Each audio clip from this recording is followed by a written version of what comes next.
Hi, and welcome to Strategy Stuff. When we last left Saladin in the spring of 1169, he had just been appointed vizier of Fatimid Egypt, one of the richest states of the medieval world, and quite the promotion for a 30-something-year-old. Inevitably, such power earned him internal and external enemies whose attacks he needed to fend off.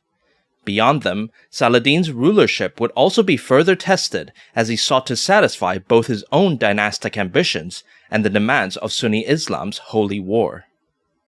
Saladin's ascent to the vizierate had not been legitimate.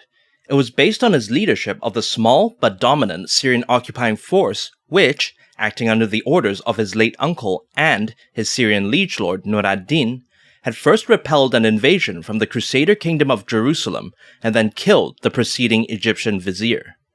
Furthermore, Saladin had little experience with something as sophisticated as Fatimid central government, whose officials, in turn, despised him as a culturally inferior Kurd.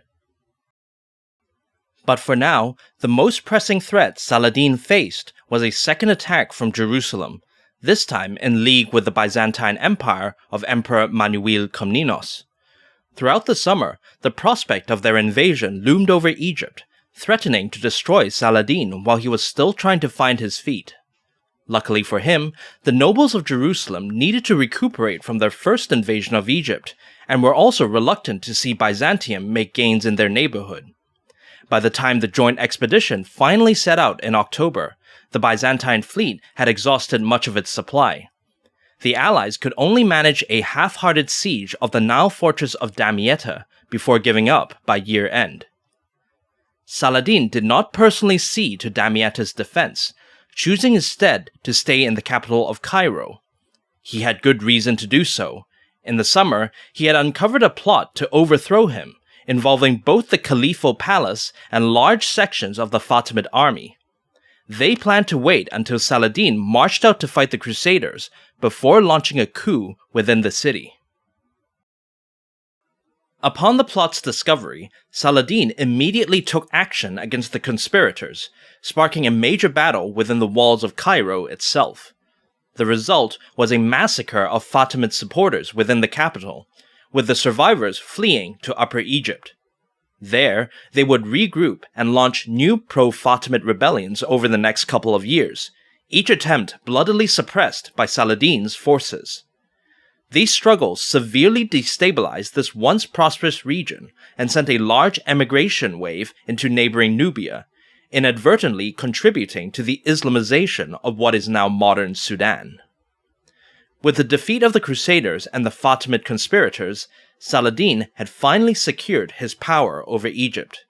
Now, he could finally start thinking about what to do with it.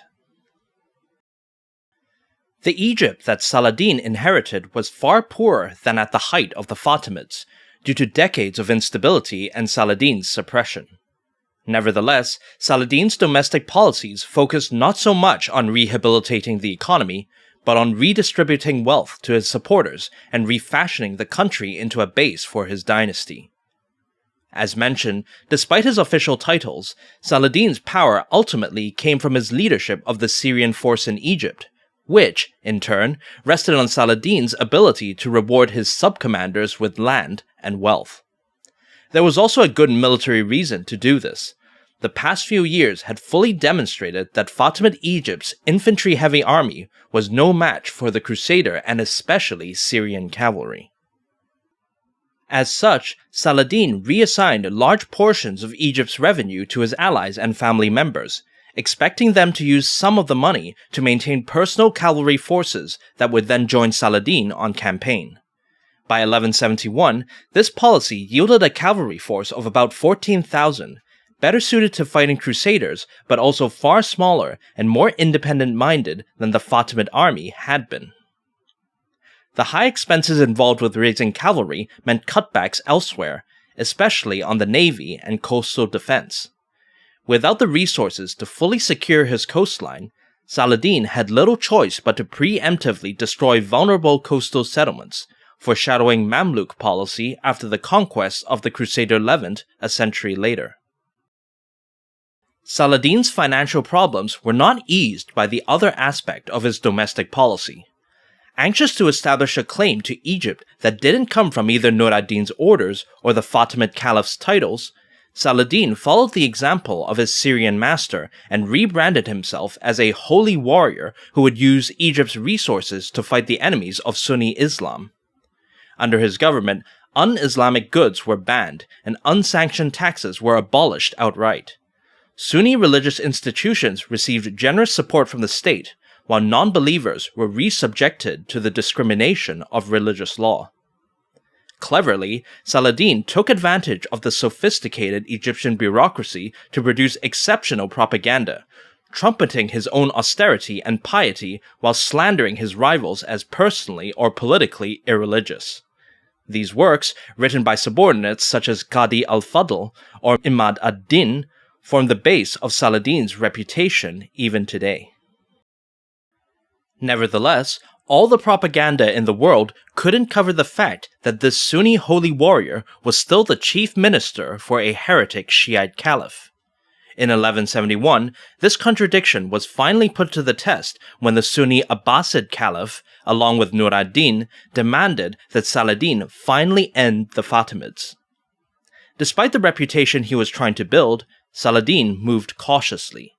First, he slowly replaced outgoing Shiite religious leaders with Sunni ones. Then, he quietly removed the Fatimid name from Friday prayers. Finally, and conveniently, the Fatimid Caliph died soon after, and Saladin declined to name a successor. And so, in this rather stealthy manner, Egypt formally returned to Sunni Islam. Ending Fatimid rule was undoubtedly an achievement for Saladin the Holy Warrior, but for Saladin the aspiring dynasty builder, this act opened up a major can of worms. Previously, whenever Saladin wanted to act differently to the wishes of his Syrian liege lord Nur ad-Din, he could always claim to have a competing responsibility to the Fatimids as their vizier. But now the Fatimids were gone, and the power that Saladin had so painstakingly amassed was now at risk of being usurped by Nur ad-Din. Nur ad-Din had initially authorized the takeover of Egypt with one goal in mind: to break the strategic stalemate that had existed primarily between Syria, Egypt, and the Crusaders, where no single side had the resources to both conquer one state and defend against the other's intervention. Now that Egypt was in Syrian hands, Nur ad-Din wanted both states to coordinate their attacks and jointly overwhelm the Crusaders. Saladin's role in this was to merely follow Nur ad-Din's direction, a point that the Syrian leader emphasized when he refused to acknowledge Saladin as Fatimid vizier, instead addressing him only as the Syrian commander in Egypt.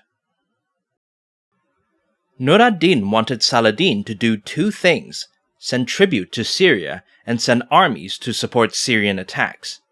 But Saladin, much to his liege lord's anger, failed to do either satisfactorily.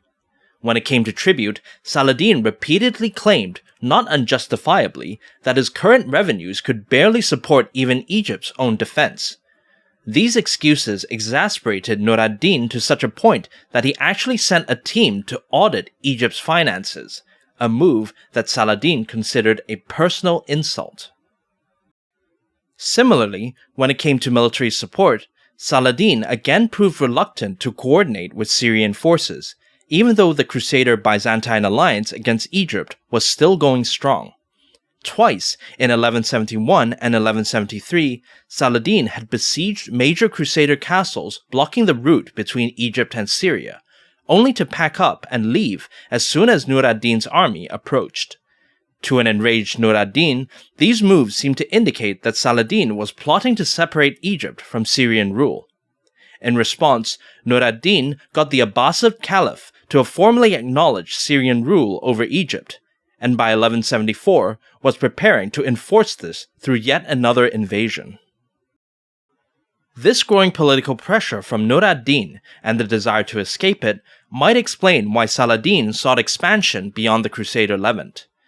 In 1172, an Egyptian force set out to take control of the Libyan oases, which over the next 2 decades developed into a small-scale war with the Almohads over modern-day Tunisia.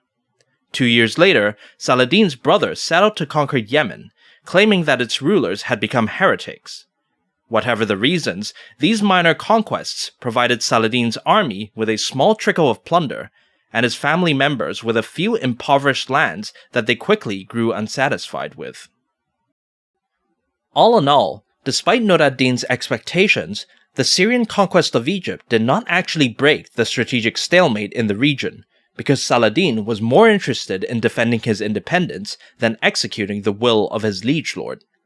Despite this, the Crusaders were now more isolated than ever before, not just because Saladin's victory had removed Egypt as a potential ally, but also because of the collapse of the Byzantine-Crusader alliance in the mid-1170s, which led Emperor Manuel to even help Saladin fight off Sicilian naval raids.